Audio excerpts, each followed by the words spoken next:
Bismillahirrahmanirrahim. Assalamualaikum warahmatullahi wabarakatuh. Syukur alhamdulillah kita bisa berjumpa lagi di channel ini.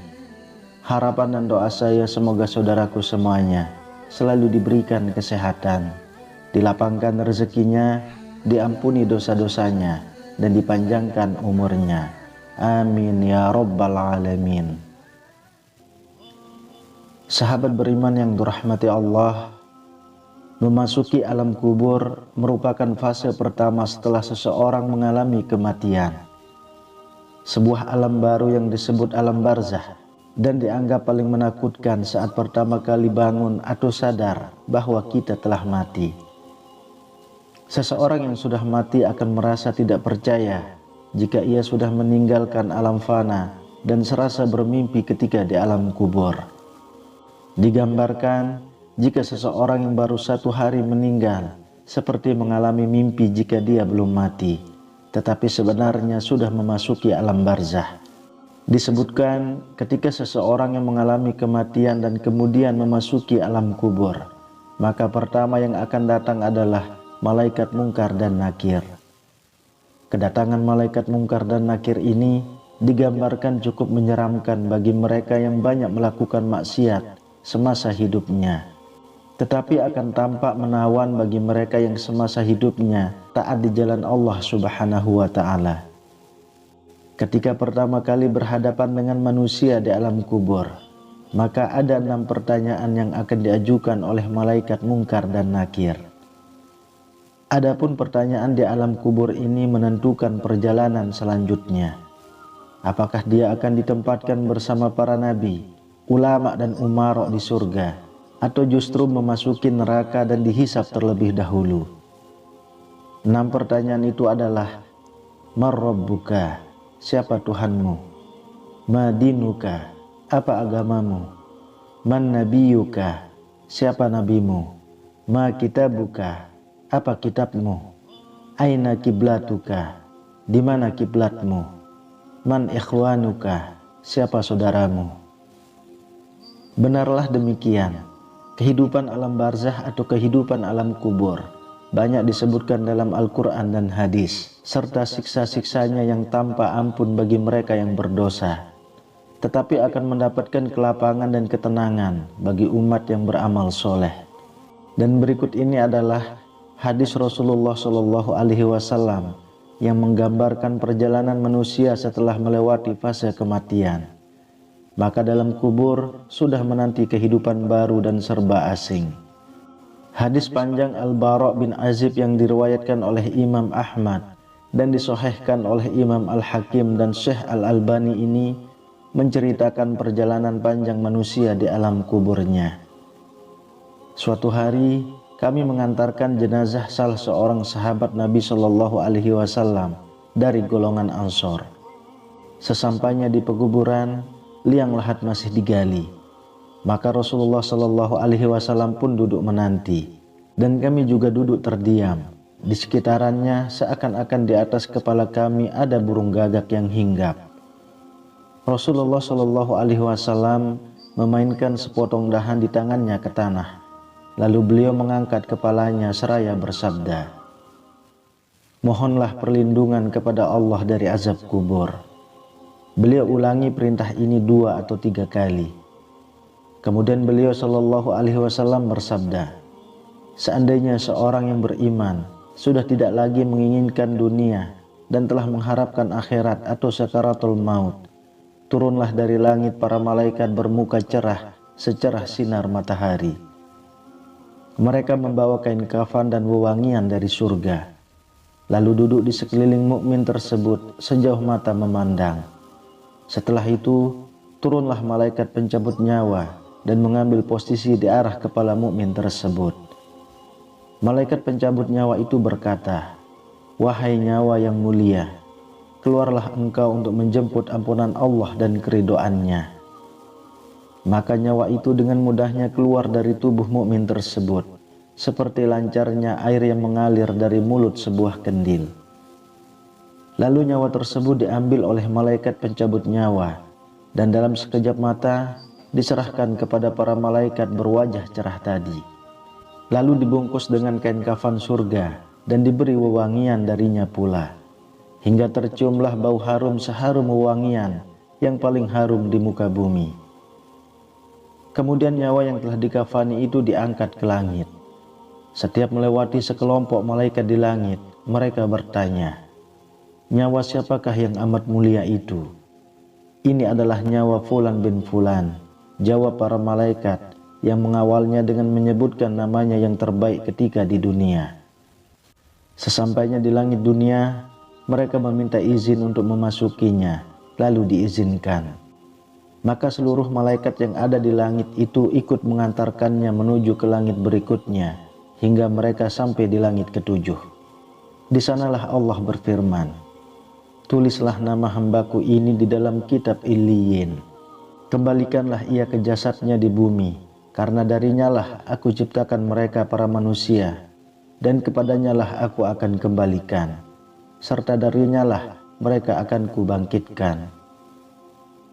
Lalu nyawa tersebut dikembalikan ke jasadnya di dunia. Lantas datanglah dua orang malaikat yang memerintahkannya untuk duduk. Mereka berdua bertanya, "Siapakah Robmu?" "Robku adalah Allah," jawabnya. Mereka berdua kembali bertanya, "Apakah agamamu?" "Agamaku adalah Islam," sahutnya. Mereka berdua bertanya lagi, "Siapakah orang yang telah diutus untuk kalian?" "Beliau adalah Rasulullah Shallallahu Alaihi Wasallam," jawabnya. "Dari mana engkau tahu?" tanya mereka berdua. "Aku membaca Al-Quran, lalu aku mengimaninya dan mempercayainya."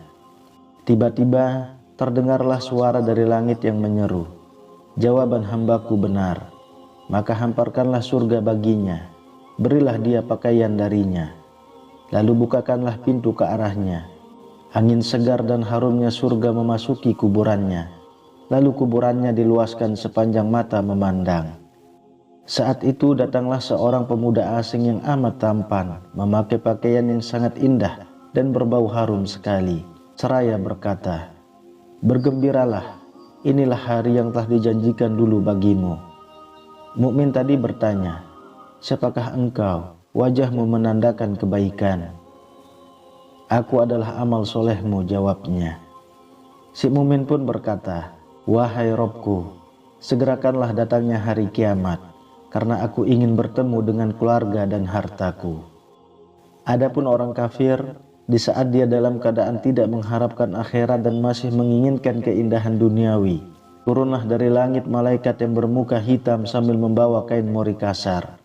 Lalu mereka duduk di sekelilingnya saat tidur.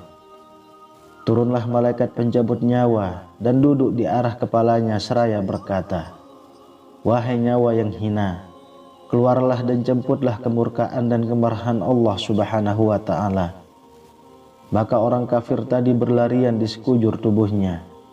Maka malaikat pencabut nyawa tadi mencabut nyawa tersebut dengan paksa, sebagaimana seseorang yang menarik besi jeruji yang menempel di kapas basah. Begitu nyawa tersebut sudah berada di tangan malaikat pencabut nyawa, sekejap mata diambil oleh para malaikat yang bermuka hitam yang ada di sekelilingnya. Lalu nyawa tadi segera dibungkus dengan kain mori kasar. Tiba-tiba terciumlah bau busuk sebusuk bau bangkai yang paling busuk di muka bumi. Lalu nyawa tadi dibawa ke langit. Setiap mereka melewati segerombolan malaikat, mereka selalu ditanya, "Nyawa siapakah yang amat hina ini?" "Ini adalah nyawa Fulan bin Fulan," jawab mereka dengan namanya yang terburuk ketika di dunia. Sesampainya di langit dunia, mereka minta izin untuk memasukinya, namun tidak diizinkan.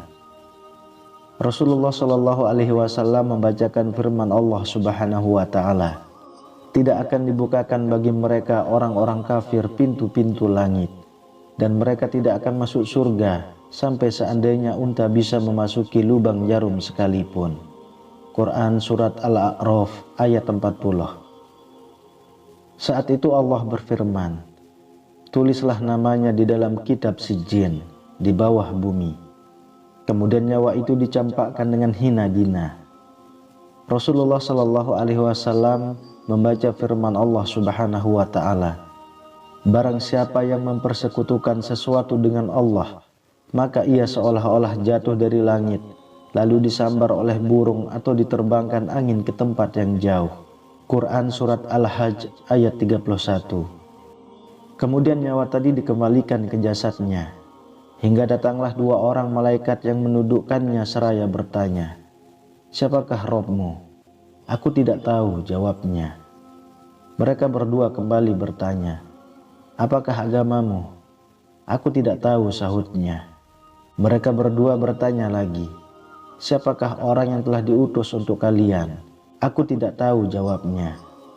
Saat itu terdengar seruan dari langit, hambaku telah berdusta, hamparkan neraka baginya dan bukakanlah pintu ke arahnya. Maka hawa panas dan bau busuk neraka pun bertiup ke dalam kuburannya. Lalu kuburannya disempitkan oleh Allah, hingga tulang belulangnya pecah dan menancap satu sama lainnya.